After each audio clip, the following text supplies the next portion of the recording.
Conductor আহিছিলে তেতিয়া তাক ময়ো ইমান ডাঙৰ বুলি ভবা নাছিলো।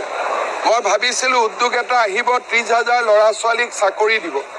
কিন্তু কৰ্ণাটকৰ মন্ত্ৰীয়ে যেতিয়া কান্দিব আৰম্ভ কৰিলে যে এনেকুৱা উদ্যোগ কৰ্ণাটকত নাহি অসমত কেনেকে গ'ল, তেতিয়া আমি বুজি পালো যে আমি অসমৰ বাবে সাধাৰণ নহয় কিবা এটা অসাধাৰণ কাম কৰিব পাৰিলো।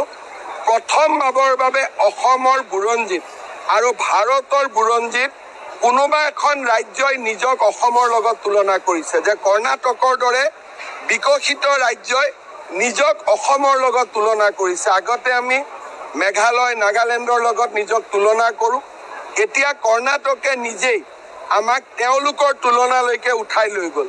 যেতিয়া মই ভাৰতৰ 5খন সৰ্বশ্ৰেষ্ঠ ৰাজ্য কৰিম অসমক, মানুহে হাঁহিছিলে, এতিয়া কৰ্ণাটকে নিজেই স্বীকৃতি দিলে যে সেই 5খন ৰাজ্যৰ ফালে এতিয়া আমি তীব্ৰ গতিত ধাৱমান হৈছোঁ।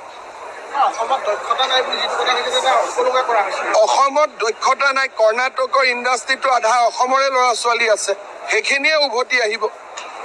আৰু অসমত দক্ষতা নাই বুলি কৈ অসমক তেওঁ অপমান কৰিছে, কিন্তু এই অপমানটোক মই পজিটিভলি দেখুৱাইছোঁ যে আমি ছেমি কণ্ডাক্টৰ ইণ্ডাষ্ট্ৰিটো সফল কৰি আৰু অসমৰ যুৱক যুৱতীয়েদি ইয়াক সফল কৰি আমি কৰ্ণাটকক দেখুৱাই দিম যে আমাৰ ইয়াত স্কিল মেন পাৱাৰো আছে আৰু আমাৰ ইয়াত মেধাৱী যুৱক যুৱতীও আছে। মই ৰাজনৈতিক ফালে যাব খোজা নাই, তথাপিতো কংগ্ৰেছ দলৰ সভাপতি মল্লিকাৰ্জুন খাৰ্গে আৰু তেওঁৰ ল'ৰা প্ৰিয়ংক খাৰ্গে দেখাতে গম পোৱা যায় যে একোজন অসম বিৰোধী ব্যক্তি।